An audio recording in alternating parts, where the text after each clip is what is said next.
no es tanto por ustedes, me la regalo a mí y empiezo así mi fiesta. Y tiene una frase de Marcel Proust, que es la invitación que yo quiero hacerles este mediodía. El acto real de descubrimiento no consiste en ver nuevas tierras, sino en ver con nuevos ojos.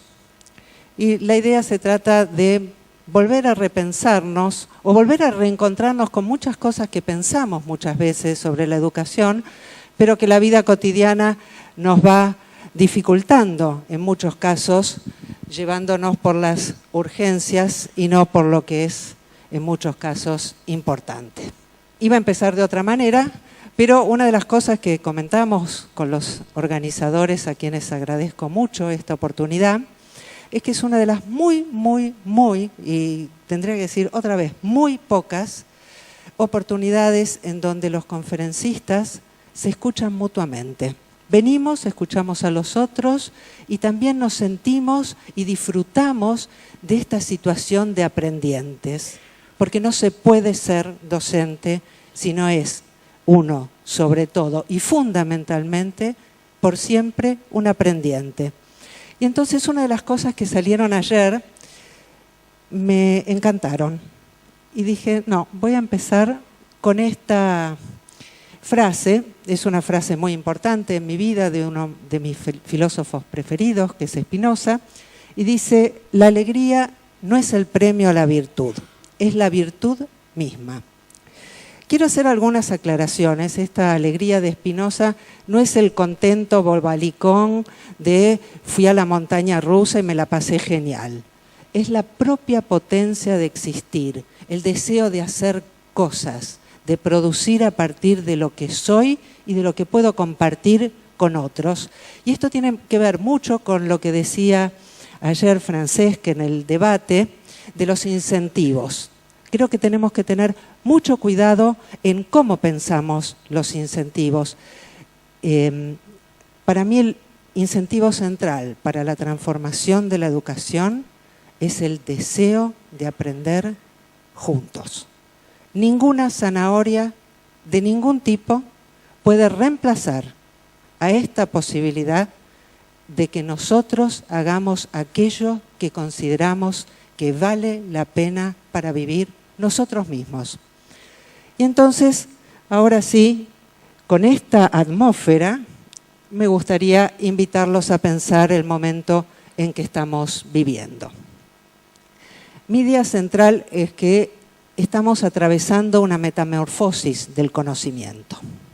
Y es una metamorfosis que incluye todas las áreas. Fíjense que dejé algunas en blanco, como para tener siempre cuidado de que aquellas que nosotros consideramos más importantes son importantes para nosotros y que puede haber muchas otras áreas pertinentes, relevantes, a las que estamos abiertos a seguir agregando y pensando. Pero desde las que yo puedo concebir, hay una transformación en la ética, hay una transformación cognitiva en lo que pensamos que es el conocimiento, hay una transformación político-relacional crucial de la que quisiera hablar bastante, hay una transformación técnica, hay una transformación afectiva y actitudinal y una transformación estética.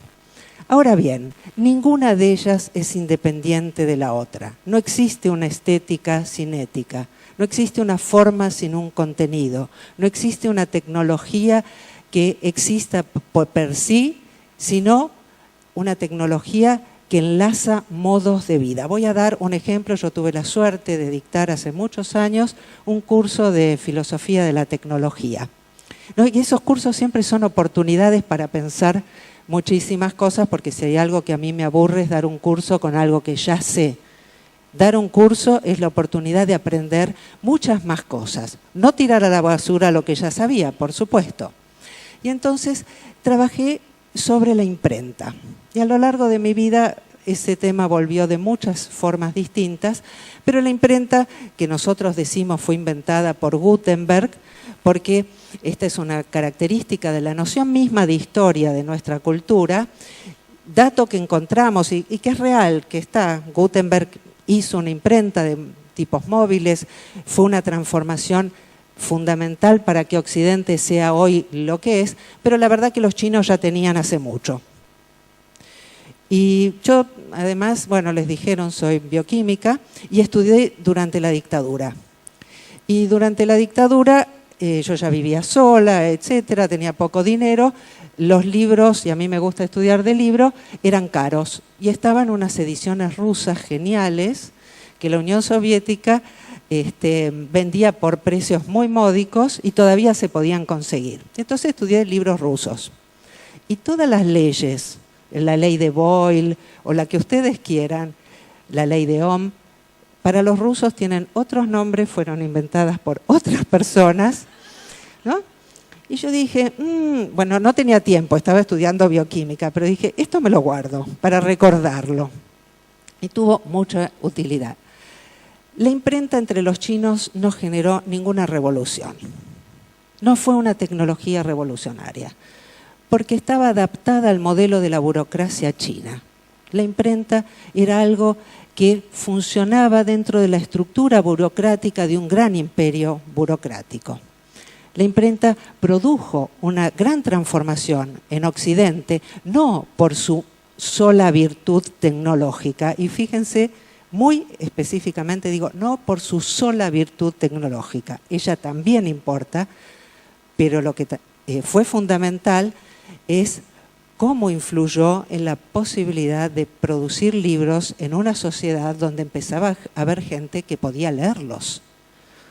Y cómo eso hizo, entre otras cosas, una transformación muy importante de las relaciones de poder, porque la Iglesia tenía el monopolio de los manuscritos y los copistas.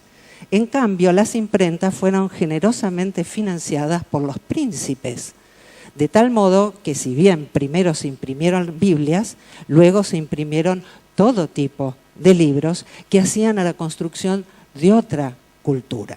Y si hoy Internet produce entre nosotros una revolución, no es solamente ni meramente por sus virtudes técnicas, que participan necesariamente de ella, sino fundamentalmente porque nos está proponiendo un modo diferente de conectarnos, de compartir. Y no es Internet, no es la máquina.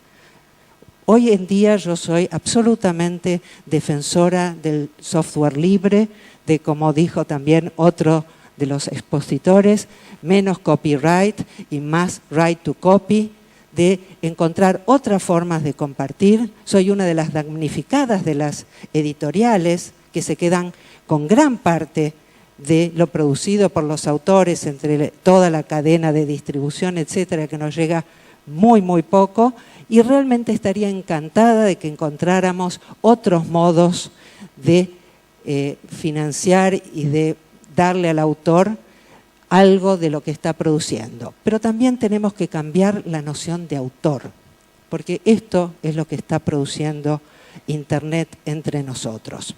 Voy a seguir un poco con este tema luego.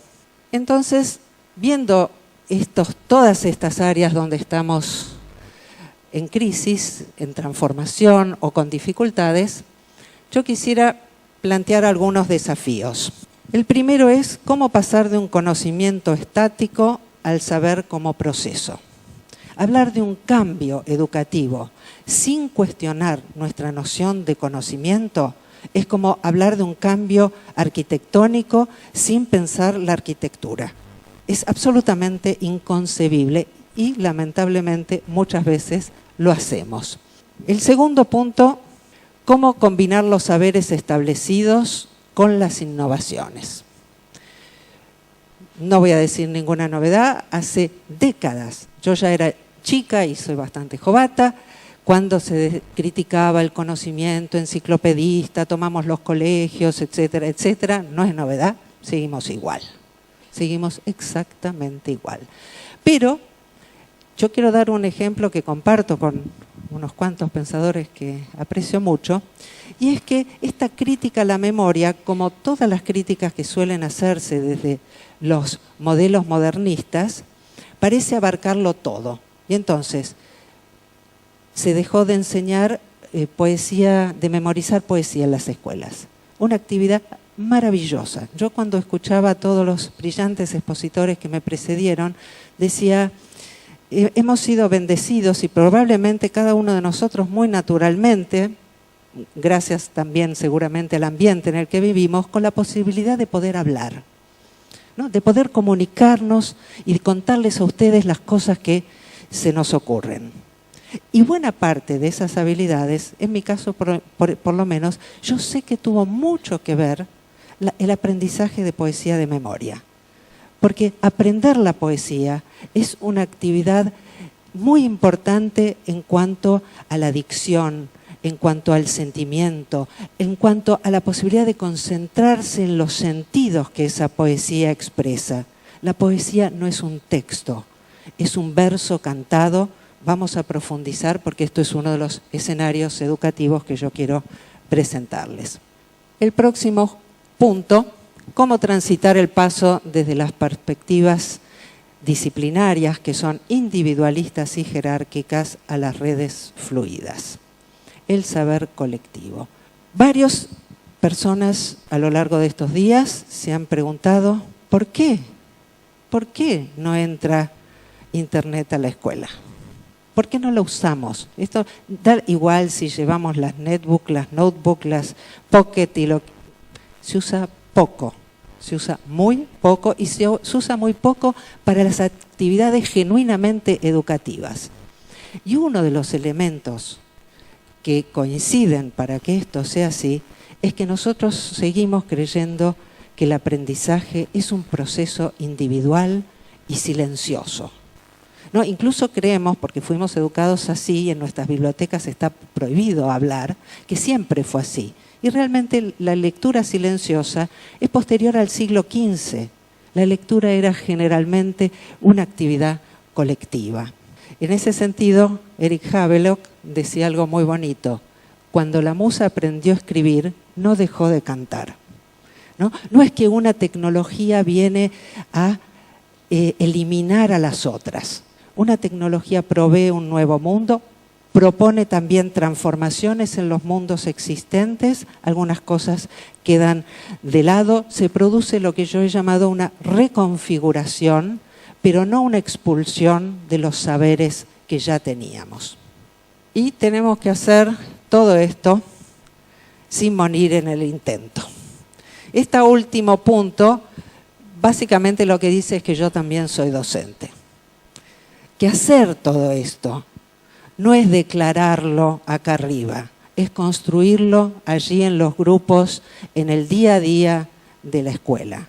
Para pensar sobre estas cuestiones, yo inventé esta idea de escenarios educativos. A veces los llamo paisajes, no tengo ningún motivo para haber usado un término u otro, solo que ya había publicado uno y después se me ocurrió otro porque me olvidé. Estas cosas también son importantes, ¿no? Tiene que ver, no hay razones absolutas y magníficas para cada acto de la vida. Estamos viviendo, estamos produciendo. Los tres escenarios los distinguí como el escenario poético, el escenario mecánico disciplinario y el escenario de las redes fluidas. Nuestras mentes adiestradas. Yo uno de los planteos que hago decía como ayer de la importancia de desaprender. Yo coincido totalmente, pero le agrego, como vengo de la bio algo, le agrego un término, digo, hay que desadaptarse. Nosotros no solo hemos sido educados intelectualmente en algún lugar que nadie sabe dónde está, pero llama mente. Hemos sido educados y adestrados como seres vivos en contextos vitales y eso que sabemos, lo sabemos como ser vivo, estamos adaptados, acostumbrados. Entonces uno piensa en tres escenarios y dice, este es así y solo así, el otro es así y solo así. Y además probablemente, como van a ver por el cuento que yo hago, parece que viene una relación histórica, lo concebimos de forma lineal. Entonces, lo primero que quiero aclarar es que no es una trayectoria temporal. Lo segundo, que tampoco es un progreso lineal. Y lo tercero, que esos escenarios conviven en el tiempo de formas muy diversas.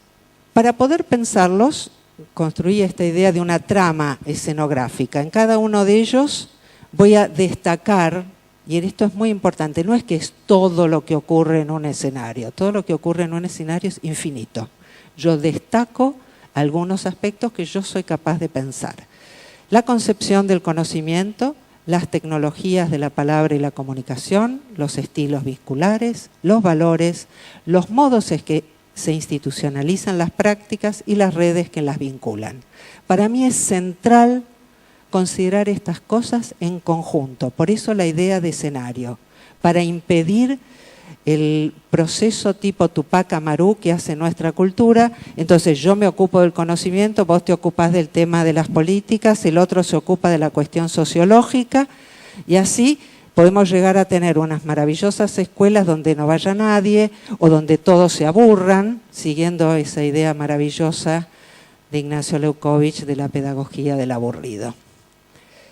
El escenario tradicional o poético, se ve que acá se me chispoteó.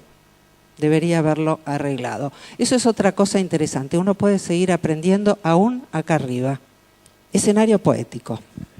Este escenario yo lo aprendí de un autor que acabo de mencionar, que es Eric Havelock, en un libro que se llama Prefacio a Platón. Si fuera por el título, pocos los leerían. Atraviesen el título. Atraviesen el título y dense la oportunidad de una lectura deliciosa. Yo voy a tratar de seducirlos. En este libro, Eric Havelock se plantea lo siguiente. Ya había pasado varias generaciones, ¿no? Cientos de años de gente que venía estudiando a Platón, pero nadie se había hecho esta pregunta cuando leyó La República, como lo hizo él. La pregunta era, ¿por qué Platón, en el primer tratado, tanto educativo como político de Occidente, se la agarra todo el tiempo contra los poetas? ¿Por qué los odia? Bueno, todo la concepción del conocimiento puede variar si uno responde a esto. Y Havelock intentó algo y yo seguí esa pista mucho más modestamente. La respuesta de Havelock es que los poetas en Grecia no eran como son hoy unos seres estrafalarios que a veces se reúnen en algunos bares y ahora tienen algunos blogs, lo que ha mejorado mucho el asunto, que hablan de sus expresiones sublimes, personales, íntimas y subjetivas únicamente, cosa que tampoco es cierto hoy, pero esa es la imagen que nos componemos o la cultura quiere componer, sino que eran los portavoces del saber de una cultura. El poeta era, llamémoslo, Homero, que puede ser uno o muchos, y que desde luego no escribía nada. La poesía era oral. Y la poesía era colectiva, y la poesía era comunitaria. Y se recitaba con música, a veces se danzaba incluso, y era la enciclopedia cultural. Los que hayan tenido la suerte de que los obligaran en la escuela, como a mí, de leer la Ilíada o la Odisea, repasen cómo habla desde los barcos hasta cualquier actividad. Todo el saber de esa comunidad está allí en sus versos, porque sus versos eran la única forma posible de mantener el legado cultural, construir comunidad y sentirnos pertenecientes. Y era emocionalmente significativo y una construcción colectiva.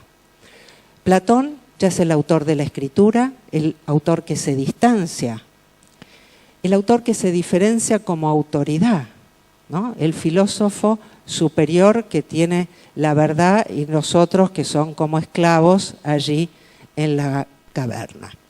Y construye un modo de saber, que es el modo de saber que llamamos teórico.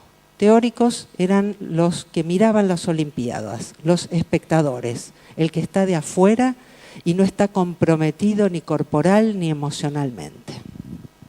Y así nos va.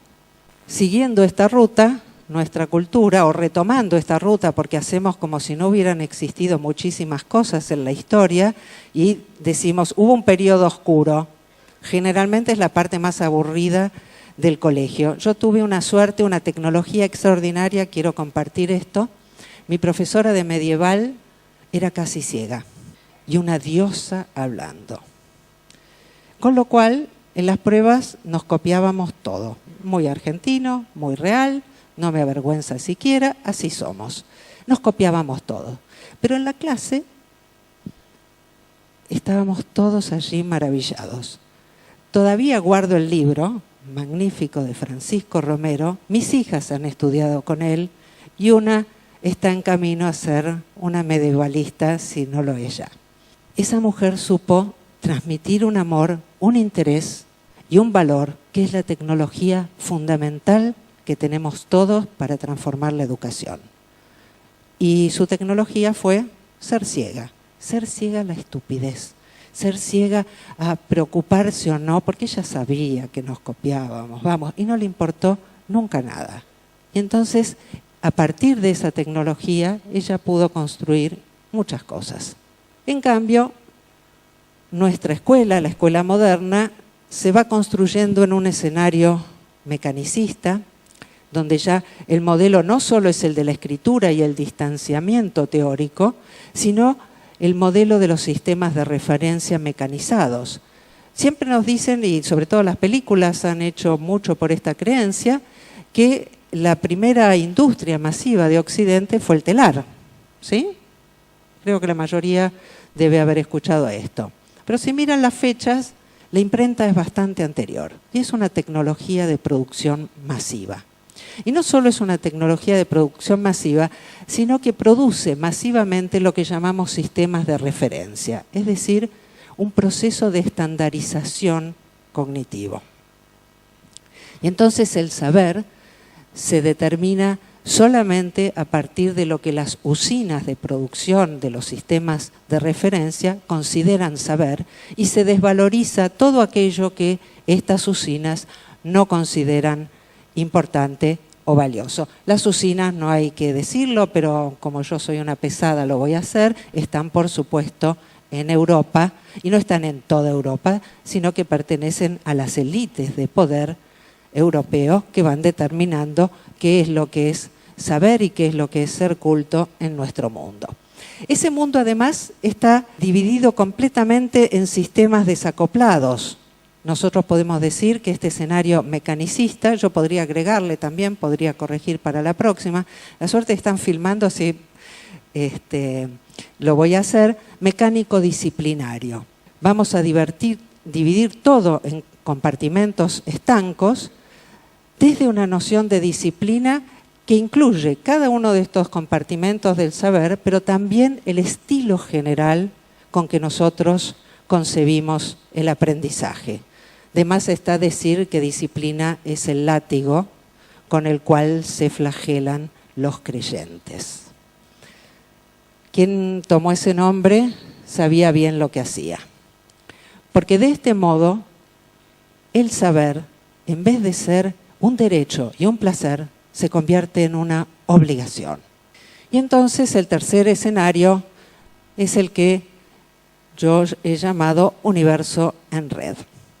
Quiero ser también muy precisa en esto, porque es un tema que me importa mucho. Se habla de que ahora estamos en una sociedad red. Desde mi punto de vista, siempre las sociedades han estado constituidas por redes. La diferencia no es si ahora hay redes y antes había otra cosa, sino de qué manera esas redes se fosilizan parcialmente para dar instituciones. Pero en todas las instituciones, desde las medievales a las arcaicas a las actuales, cuando algo se instituye es sobre un enorme bullicio que permanentemente sigue insistiendo, y es lo que Castoriadis denominó instituyente, y es lo que hace que una institución cambie. Y como todas las instituciones que conocemos han cambiado, es bien interesante pensar siempre simultáneamente esta dimensión de lo que ya está instituido conjuntamente con lo que ya está cambiando. Vamos a ver un poco en cada una de las dimensiones cuáles son las transformaciones centrales y voy a hacer de vuelta hincapié en que no hay una separación temporal y que no hay escenarios puros. Nosotros muchos debemos haber visto una de las películas que yo más quiero, que es La lengua de las mariposas. La han visto, ¿sí? Ese maestro, para mí, es sobre todo un poeta. está en un mundo mecánico. Ya la escuela es la que es. Pero él no concibe la escuela dentro de esos muros. La escuela entra y sale. Ese hombre convive en 3 mundos simultáneamente y sin que haya entre ellos contradicción, aunque por supuesto hay enormes tensiones entre las distintas formas de vivir. Entonces, en el escenario poético, como les decía antes, lo fundamental era mantener el legado. Todo dependía de la memoria. Por lo tanto, la educación era básicamente memorística en este sentido de la fiesta colectiva que he mencionado. En el escenario mecánico se ha disuelto la fiesta y lo que tenemos es una educación disciplinaria, jerárquica, dividida en compartimentos estancos, que supone un progreso lineal dentro de cada uno de esos compartimentos. En el escenario de redes fluidas, la idea clave es dar lugar a la emergencia. ¿Qué quiere decir dar lugar a la emergencia? La emergencia parece algo de una ambulancia que va a venir por ahí, que también puede ser porque nosotros generalmente vivimos las emergencias como algo preocupante. Y emergente es todo lo que ocurre cuando vas a hacer algo que no estaba en tu planificación.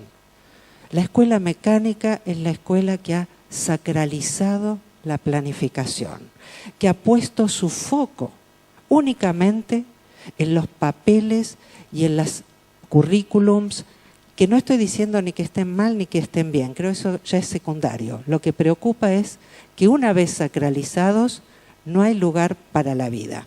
Pero la vida pugna por salir y así los docentes vivimos permanentemente tironeados. A veces con mucho placer. La segunda dimensión es la espacial. El primer escenario de la fiesta no es un escenario separado. El de la escuela moderna es claramente intramuros. De hecho, hay una magnífica película francesa también que habla de esto. Y el escenario de las redes interactivas nos puede promover la idea de construir arquitecturas fluidas. Hoy en día, y esto es un punto muy valioso que yo he aprendido de un pensador francés, que es Bruno Latour, que es cómo los objetos, incluido la arquitectura, por ejemplo, la piedra, configura nuestra posibilidad de hacer o de no hacer.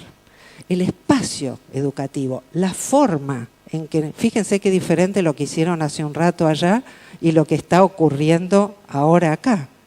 No es algo en absoluto menor la necesidad de una transformación edilicia y de un fluir dentro de la institución escolar. Y allí fíjense cómo se unen muchas dimensiones.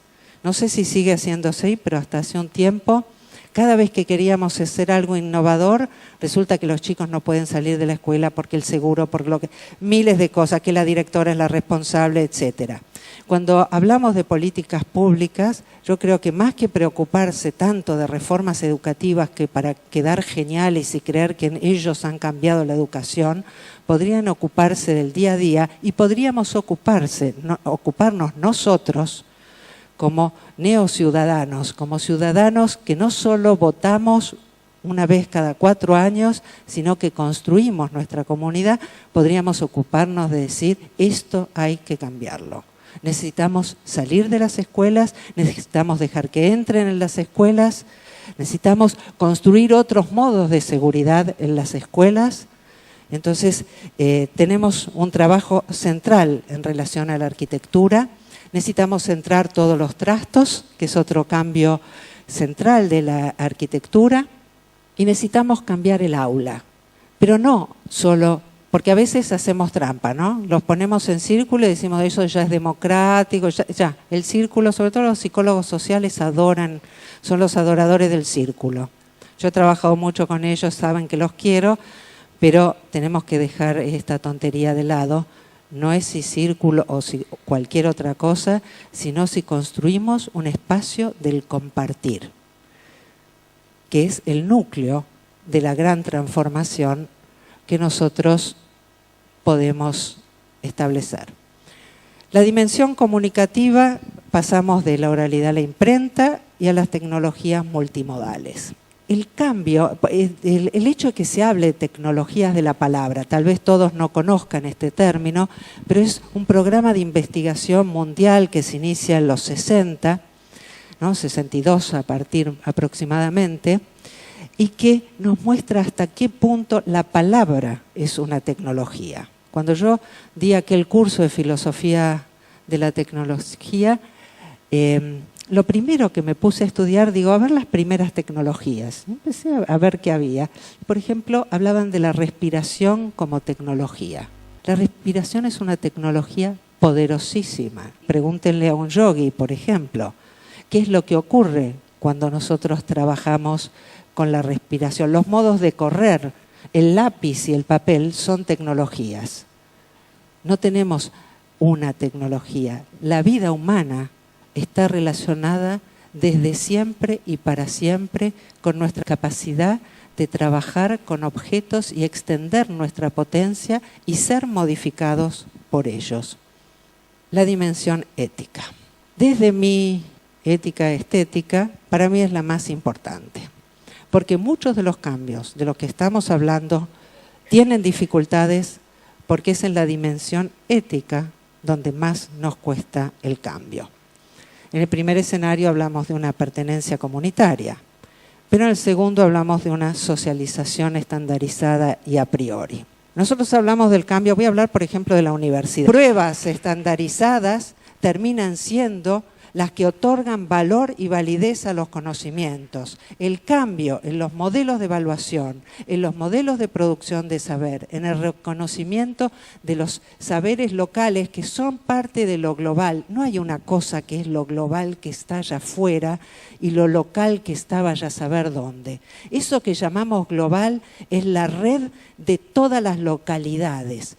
Hay una red que es la red del capital financiero que atraviesa todas las fronteras que nos prohíbe atravesar a nosotros. Entonces, cuando estamos pensando en estos términos, tenemos que también trabajar con mucho ahínco en hacer lo que podemos donde estamos. La transformación educativa no va a venir de papá Banco Mundial, ni del BID, ni del ministerio tal ni cual. Algunos ministerios nos ayudan, algunas gestiones promueven cosas valiosas, algunas cosas nos gustan, otras no, pero somos nosotros los que vamos a construir si queremos, si apostamos, y si nos sale bien, bien, y si nos sale mal, habremos gozado en el camino, porque si apostamos a la alegría como la virtud misma, vamos a construir esa fiesta cada día donde estemos y no es el premio para una aurora al final de un camino que ya sabemos y mucho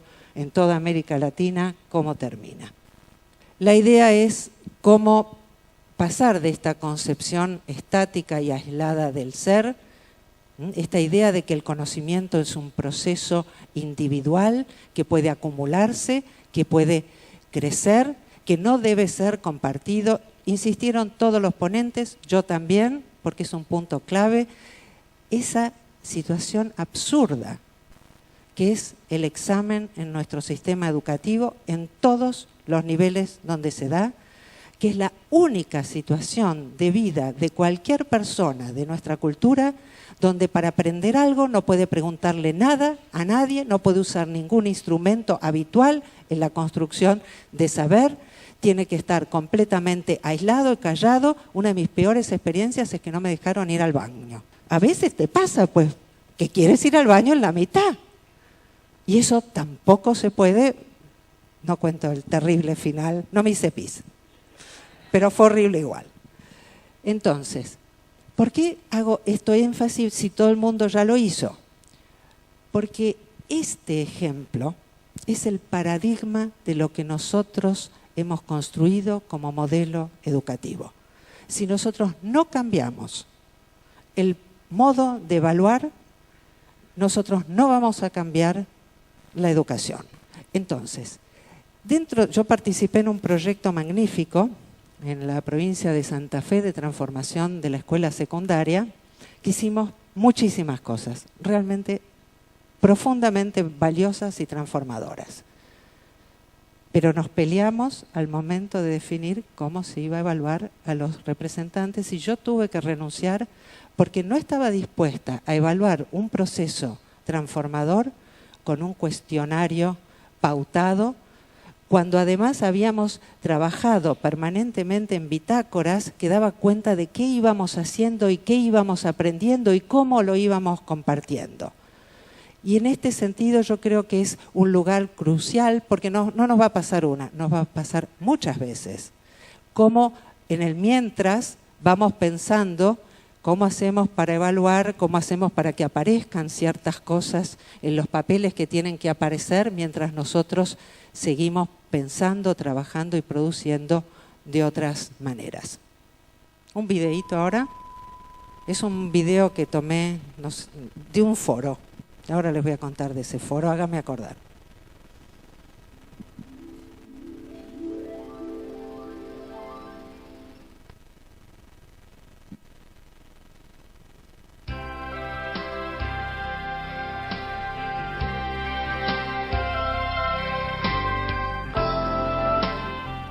Dois vezes dois.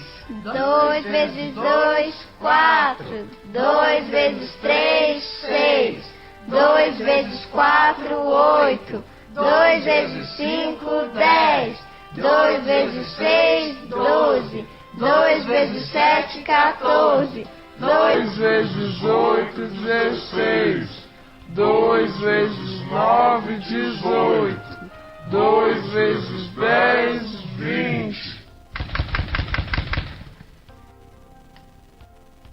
Prezada professora, é com satisfação que eu lhe informo. A partir de hoje, a sua escola será moderna. Faremos uma transformação, professor. Vamos instalar novos equipamentos para permitir que a escola possa ser moderna, ou seja, uma escola do futuro. As novas tecnologias podem proporcionar uma educação por excelência. Você não continuará dando aulas com a tabuada antiga, vai poder utilizar ferramentas modernas. Peças de memória da importância, as construções que são necessárias em certos dados processados.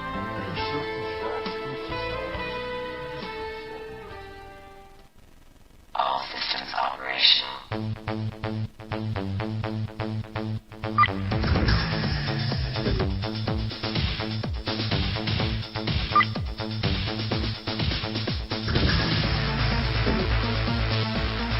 2 vezes 2. 2 vezes 2, 4. 2 vezes 3, 6.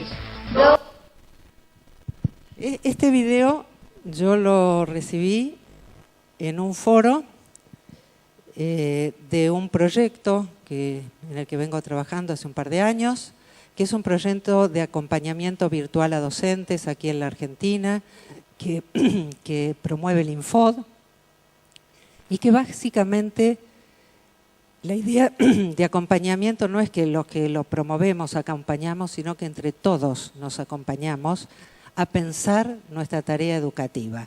En vez de esperar la nueva moda de la pedagogía light, del constructivismo a la cuarta, de la no sé qué, la epistemología post, yo soy la dueña de ese barrio. En vez de eso, trabajar en la construcción de una red de docentes conectados que pensamos nuestros problemas, producimos herramientas, las compartimos. Esto, como verán, es un video brasilero. Alguien lo colgó, otro lo subtituló, otro lo pasó a un foro, yo se los traigo a ustedes, alguien lo estaba filmando, otros los van a tener porque yo dejo todos los materiales para que todo el mundo los tenga. Y entonces, la pregunta de la profesora de inglés que me interesó muchísimo, hay un programita que se llama Duolingo de inteligencia colectiva de la misma persona que creó los CAPTCHA. Ese programa es para trabajar en idiomas. Después, cuando vengan las preguntas, ella está primera. Podemos ir produciendo nuestros materiales. Francesc habló en su ponencia de este cuello de botella de las editoriales. Las editoriales no son quienes deben producir materiales. Las editoriales contratan a precio vil a los docentes para que produzcan rápido y barato materiales que luego están poniendo como chalecos sobre un currículum estructurado y que nunca dejan lugar a que aparezca la pregunta, la inteligencia genuina, la preocupación, el propio modelo. Somos nosotros los que tenemos que empezar a producir los materiales. Hay una reserva inmensa de valor ya escaneado, digitalizado, puesto a compartir, y podemos seguir haciéndolo. Y lo que es importante, uno se abruma, porque dice, bueno, ¿yo qué puedo hacer? Yo puedo subir una cosita que se me ocurrió, que hicimos con los alumnos. Sí, pero solo en la Argentina somos varios millones y tenemos el placer de una lengua que es hablada por varios cientos de millones. Podemos entre todos los latinoamericanos y los españoles construir un acervo cultural en muy poco tiempo, extraordinario, para que todos los docentes abreven, compartan sin ningún copyright, generen a partir de ello, los mezclen, se comuniquen entre sí para hacer proyectos colaborativos entre las aulas. Y una de las dificultades más grandes, yo me cubro en salud antes de las preguntas, es que los docentes tenemos mucho laburo. Es verdad, es verdad. Pero si cada uno de nosotros sube un videíto, aporta algo nuevo, que está bueno porque precisamente uno se divierte armando algo nuevo y lo comparte dentro de un espacio donde vamos compartiendo, no es tanto trabajo. Y si lo es, pues podemos hacerlo en clase con los chicos. No hay un espacio que tenga que ser necesariamente separado para la producción de materiales. Podemos construirlos con ellos, que en muchos casos, ya para muchas herramientas, son mucho más capaces de nosotros, por lo menos en cuanto a presentarlas lindas y divertidas. Entonces, uno de los cambios centrales de este momento que estamos viviendo es ese pasaje de los espacios y contextos cerrados a los encuentros activos, entre todos los que estamos allí. Y en ese cambio, el cambio de valores, pasar de la estética del acumular, se hablaba de acumular conocimientos. La estética del acumular nadie la expresó con dolor y con sabiduría mejor que Eliot, para mi gusto, cuando dice, ¿dónde está la sabiduría que perdimos con el conocimiento? ¿Dónde está el conocimiento que perdimos con la información? ¿No? Es este conocimiento que es un conocimiento colectivo y compartido y afectivamente significativo, y no es un conocimiento, por otra parte, quiero destacarlo. ¿Me quedan 5 minutos? ¿Sí? Podemos pasar, voy a pasar un videíto, muchos lo deben conocer, es la experiencia de la Universidad de los Pies Descalzos. Aunque lo conozcan, esto especialmente para los que ya conozcan esta experiencia, esto es otra cosa de nuestro modelo tradicional del conocimiento. Ya leí El Quijote, ya leí... ¿Qué quiere decir ya leí El Quijote?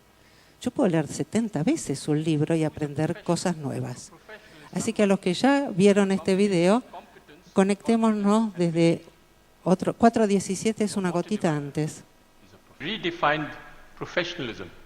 Who is a professional? A professional is someone who has a combination of competence, confidence, and belief. A water diviner is a professional. A traditional midwife is a professional. A traditional bone setter is a professional. These are professionals all over the world. You'll find them in any inaccessible village around the world. And we thought that these people should come into mainstream and show that the knowledge and skills that they have is universal. It needs to be used, needs to be applied, needs to be shown to the world outside that these knowledge and skills are relevant even today. So the college works following the lifestyle and work style of Mahatma Gandhi. You eat on the floor, you sleep on the floor, you work on the floor. There are no contracts, no written contracts. You can stay with me for 20 years, go tomorrow. And no one can get more than $100 a month. You come for the money, you don't come to Barefoot College. You come for the work and the challenge, you come to the Barefoot College. That is where we want you to try crazy ideas. Whatever idea you have, come and try. Doesn't matter if you fail. Battered, bruised, you start again. It's the only college where the teacher is the learner and the learner is the teacher. And it's the only college where you don't give a certificate. You are certified by the community you serve. You don't need a paper to hang on the wall to show that you are an engineer. So when they said that, they said, well, show us what is possible. What are you doing? This is all mumbo jumbo if you can't show it on the ground. So we built the first barefoot college in 1986. It was built by 12 barefoot architects who can't read and write. Built on $1.50 a square foot. 150 people lived there, worked there. They got the Aga Khan Award for Architecture in 2002. But then they suspected, they thought there was an architect behind it. I said, yes, they made the blueprints, but the barefoot architects actually constructed the college. We are the only ones who actually returned the award for $50,000 because they didn't believe us and we thought that they were actually casting aspersions on the barefoot architects of Telonia. I asked a forester, high-powered, paper-qualified expert. I said, what can you build in this place? He had one look at the soil and said, forget it, no way, nothing can work. No water, rocky soil. I was in a bit of a spot, and I said, okay, I'll go to the old man in the village and say, what should I grow in this pot? He looked quietly at me and said, you build this, you put this, and it'll work. This is what it looks like today. Went to the roof, and all the women said, clear out. The men should clear out because we don't want to share this technology with the men. This is waterproofing the roof. It is a bit of jaggery, bit of urine, and a bit of other things I don't know, but it actually doesn't leak. Since 1986, it hasn't leaked. This technology, the women will not share with the men. It's the only college which is fully solar electrified. All the power comes from the sun. 45 kilowatts of panels on the roof and everything works out of the sun for the next 25 years. So long as the sun shines, I have no problem with power. But the beauty is that it was installed by a priest, a Hindu priest who's only done 8 years of primary schooling. Never been to school, never been to college. He knows more about solar than anyone I know anywhere in the world. Guaranteed. Food, if you come to the Barefoot College, is solar cooked. Bueno, es precioso, por supuesto, está en TED, está en mi página, debe estar en miles de páginas. Y es interesante, mientras lo veía dije, ¿qué cosas fui usando? Y tienen que ver sobre todo con cosas que puede producirse a nivel de cualquier colectivo. Porque me curo en salud y yo sé que en general empezamos que los ricos pueden, los pobres no pueden. Nadie va, y menos yo, a negar las diferencias brutales, ilegítimas e injustas que espero podamos cambiar en la distribución de la riqueza. Pero que eso no nos lleve a negar la potencia y el valor y el saber de las clases populares. Tenemos mucho todavía que aprender de ellas y mucho para nutrirnos y producir y transformar. Al interior, cuando hablamos del cambio de conocimiento en las escuelas, yo lo que decía, así como los profesores titulares, yo me incluyo, no tienen muchas ganas de renunciar, vivimos de ese sueldo, nos tendrían que dar alguna solución al asunto. Es cierto también que cuando se llama un cambio curricular, ¿a quién se llama? A los expertos de lo que ya hay. ¿Qué hacen? Le cambian una florcita nueva. El ejemplo que yo siempre doy es el de la geografía. Cuando yo era chica, era la altura del Himalaya, los nombres de los ríos. Y ahora me dicen, no, Denise, eso cambió todo. Ahora es geografía político-económica. Dije, guau, que no sé, la física también sigue teniendo interés, no veo por qué una tiene que cambiar la otra. Pero después mis hijas llegaron a la famosa geografía político-económica, donde se enteraron de la producción de carbón en Tanzania, ¿no? De los litros de leche que se hacen en Hungría, etc. Entonces, si nosotros vamos a esperar un cambio, una transformación educativa a través de transformaciones curriculares, sentémonos a esperar. Vamos a encontrar más y más y más decoraciones de lo mismo, como en el video de la tecnología. Y acá está tal vez uno de los quits de la cuestión. ¿Cómo pasamos de una concepción del conocimiento racional individual a una inteligencia colectiva? Cuando digo esto, en ningún sentido estoy diciendo que vamos a desvalorizar las diferencias singulares. El término colectivo acá es un término que incluye, valoriza y reconoce la diversidad de singularidades, pero al mismo tiempo apuesta a la potencia del encuentro. Ya no hablaremos entonces de una razón inmaterial que flota en la mente, sino de un sujeto encarnado que está allí. No vamos a hablar de un individuo aislado, sino de redes afectivas y situadas. Yo una de las experiencias educativas más interesantes que conozco aquí en el país es dentro del campo de la educación rural, que tienen la suerte de estar tan lejos que no tienen al gran hermano todo el día encima y han hecho cosas realmente extraordinarias con trabajo comunitario, en un proyecto que son los centros educativos para la producción total, con un modelo de alternancia. Los chicos y los maestros viven en la escuela y los problemas que se estudian a la luz de las necesidades problemáticas, no solo de la comunidad en un sentido provinciano y menor, sino de cómo ellas se enlazan con el conjunto del mundo. Del contenido estandarizado a los campos problemáticos fluidos. ¿Cómo empezamos a trabajar hoy en las escuelas entre nosotros los docentes? No por un proyecto que viene de acá o de allá, para construir esta forma de pensar, investigar y trabajar colectivamente, juntándonos también nosotros y proponiendo en la medida que nos guste, que nos sirva, porque una de las cosas que yo planteo siempre cuando me invitan a todas estas cuestiones de la interdisciplina es que no existe tal cosa, porque no existe algo o alguien que sea la inter, la trans, la disciplina. Lo que existen son personas. Y si yo, por ejemplo, tengo que trabajar con Machi acá, estaría encantada. Pero si tengo que trabajar con Pirulito allá, que me cae peor que para atrás, no quiero. Entonces, muchas veces cuando se hacen, ahora mis hijas han pasado por una escuela, una universidad sobre todo, que quiere hacer trabajo en equipo, ¿no? Y fue la peor desgracia que les tocó, porque les obligan a hacer un equipo. El equipo no es realmente un equipo. Participaciones son diversas. No hay un reconocimiento de esta diversidad. Algunos no hacen nada, nadie los va a ir a botonear porque ese es nuestro estilo que sigo aplaudiendo. Y entonces, ¿cómo hacemos para aprender a trabajar en equipo? No es porque el docente diga, mira, ahora equipos, ahora no equipos. Tenemos que transformar algo que es crucial dentro de nuestra construcción de sentido, y creo que voy a terminar con esto, que es la relación de confianza.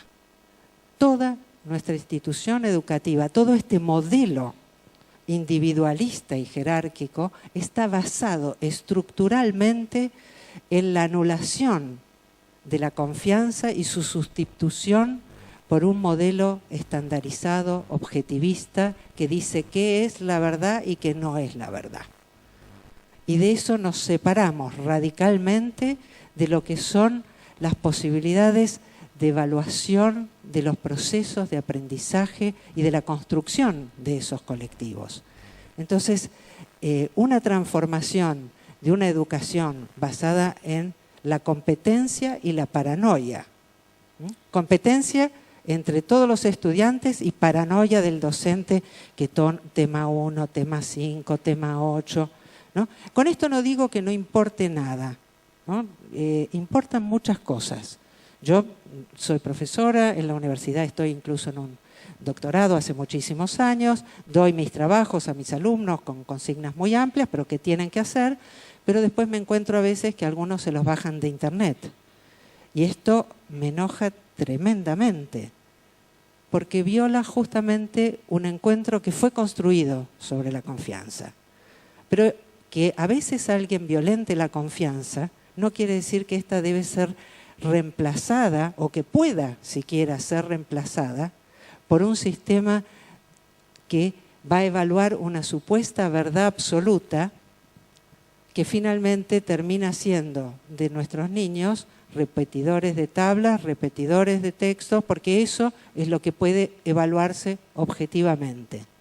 A veces es mucho mejor una respuesta que no es correcta desde los estándares del resultado, pero que es muy creativa y que promueve el desarrollo de muchos aspectos del saber, y entonces finalmente uno lo que le toca es decir, mira, todo esto estuvo genial, pero fíjate por dónde aparecería otra oportunidad porque acá algo falló. Pero estamos en otro contexto relacional, en otro modelo vincular. Entonces, voy a pasar muy rápido, total lo van a tener, esta es la gran ventaja de las tecnologías, bueno, así saben todo lo que se perdieron. La idea clave que quiero compartir es que esta transformación que estamos viviendo, a la que podemos promover, participar, disfrutar, construir en función de los valores que querramos promover en nuestra cultura, no es algo que vamos a hacer a partir de un marco teórico que lo estructure, lo organice, lo define y nos diga cómo se hace, sino a partir del pensamiento conjunto, de las prácticas, del acompañamiento que hagamos entre todos en esta capacidad que tenemos de pensar lo educativo. La tecnología más poderosa e importante es gratuita. Y nadie nos la puede sacar. Es el pensamiento, el deseo de aprender juntos y de disfrutar cuando lo hacemos. No tiene precio. La revolución educativa, por tanto, no es digital, pero se beneficia maravillosamente de las tecnologías digitales que me encantan. Sino que es una revolución que tiene que ver con los encuentros. Y voy a terminar con una de mis frases preferidas de Deleuze. Para ello no hay método, no hay receta, solo una larga preparación. Vamos a compartir un breve espacio de 10 minutos para que ustedes puedan realizar algunas preguntas a Denise antes de cerrar este encuentro. Pueden levantar la mano, le acercamos el micrófono, si son tan amables.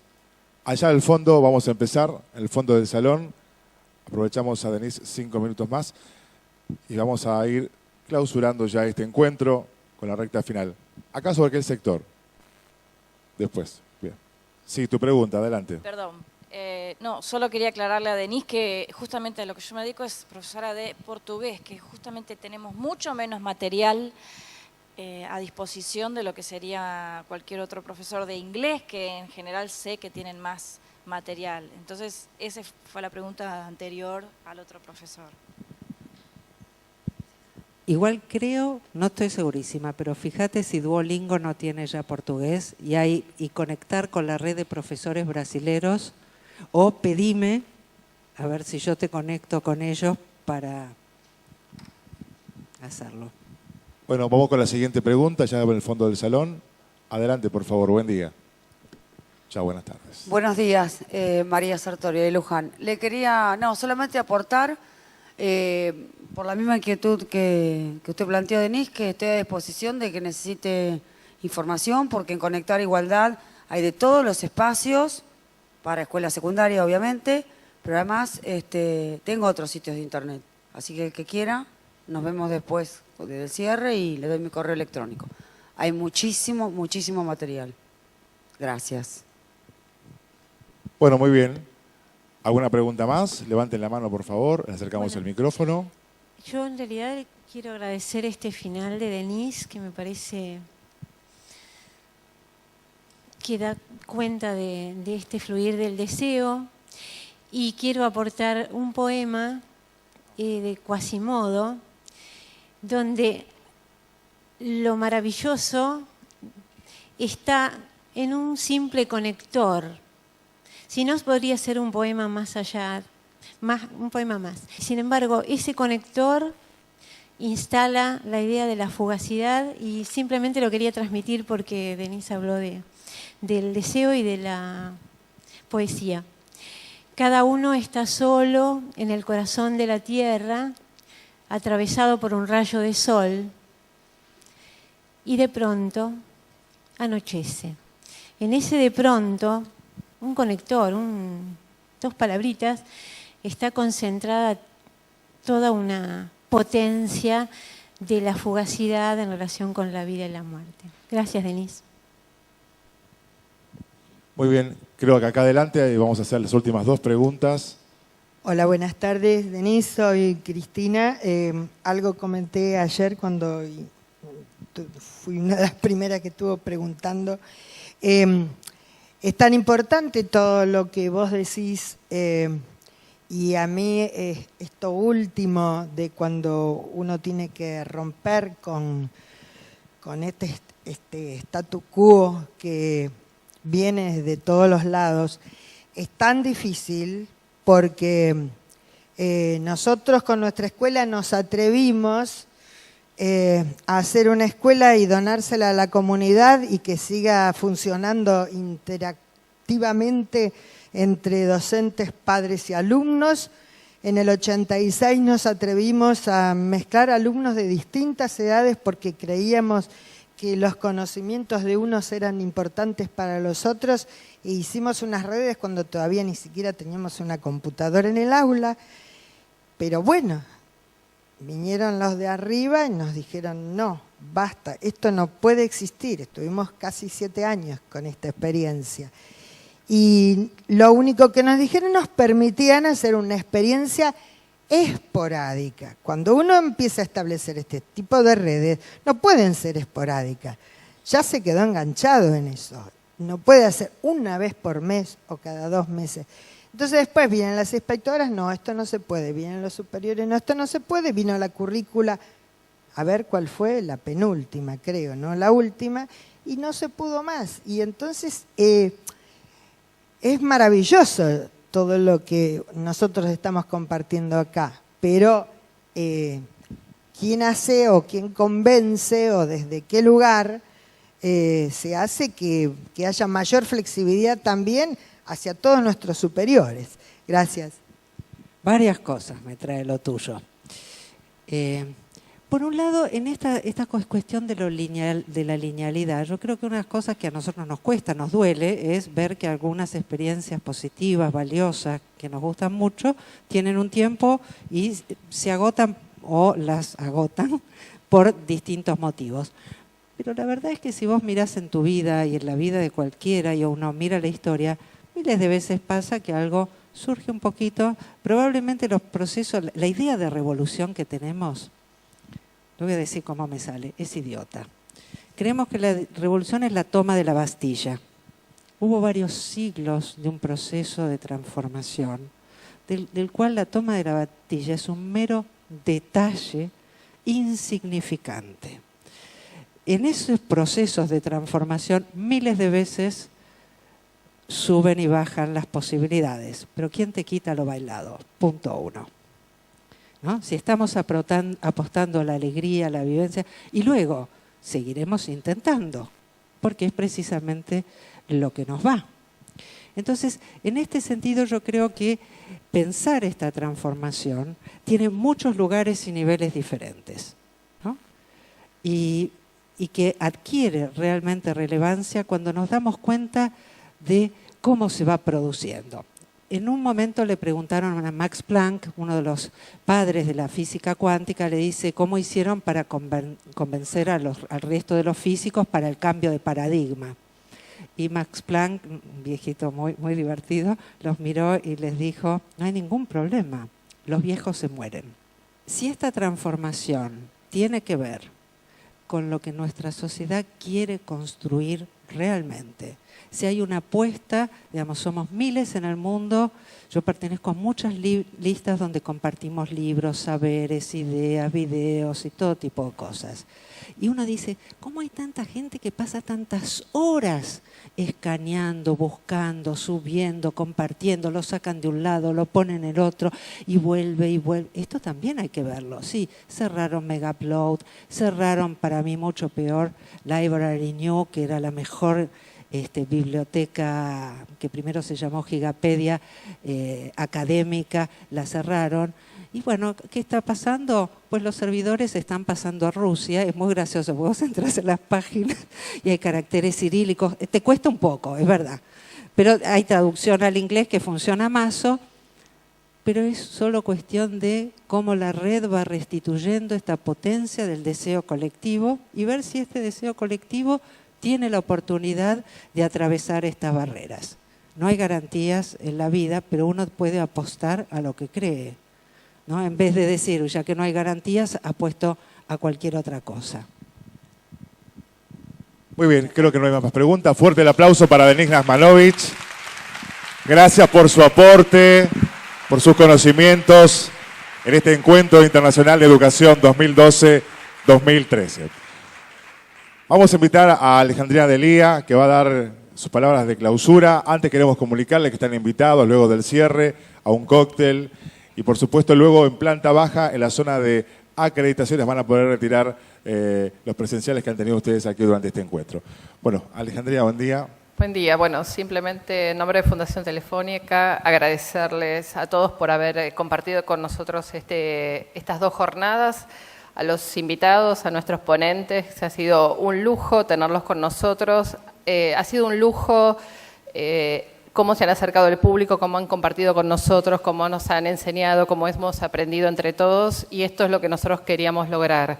No queríamos una audiencia donde los ponentes estuvieran arriba y el resto estuviéramos abajo, sino que realmente haya una comunicación, un trabajo fluido en red y que tuviéramos esta flexibilidad de encontrarnos arriba y abajo al mismo tiempo. Así que por nuestra parte estamos muy felices y les agradecemos muchísimo. Todos los materiales de las ponencias y todo el material que está filmado va a estar subido en Educarred la próxima semana, y todos los trabajos que se produjeron en el marco de los 2 talleres también, así que todo el material estará disponible la próxima semana. En relación a los certificados, tuvimos un pequeño percance, no fue impresa la fecha. A los que les sirven estas condiciones pueden retirarlo abajo, si no la semana que viene van a estar a disposición en el espacio Fundación Telefónica, vamos a mandar mails, y a los que viven en el interior se los vamos a mandar por correo. Así que vamos a tratar de cumplir para que todos tengan el certificado. Les pedimos disculpas. Les volvemos a agradecer por habernos acompañado y los queremos invitar a compartir un almuerzo con ustedes y esperemos encontrarnos en nuestra oportunidad, porque nos parece importante no solamente establecer este encuentro, sino que permanezca, que continúe, que sigamos construyendo juntos y que sigan con nosotros en el próximo encuentro que toma la posta, que es Chile, Santiago de Chile, la próxima semana en el encuentro virtual. Así que muchas gracias por estar con nosotros. Señoras y señores, damos por terminado este Encuentro Internacional de Educación 2012-2013. Muchísimas gracias por su presencia. Tengan todos ustedes muy buenas tardes.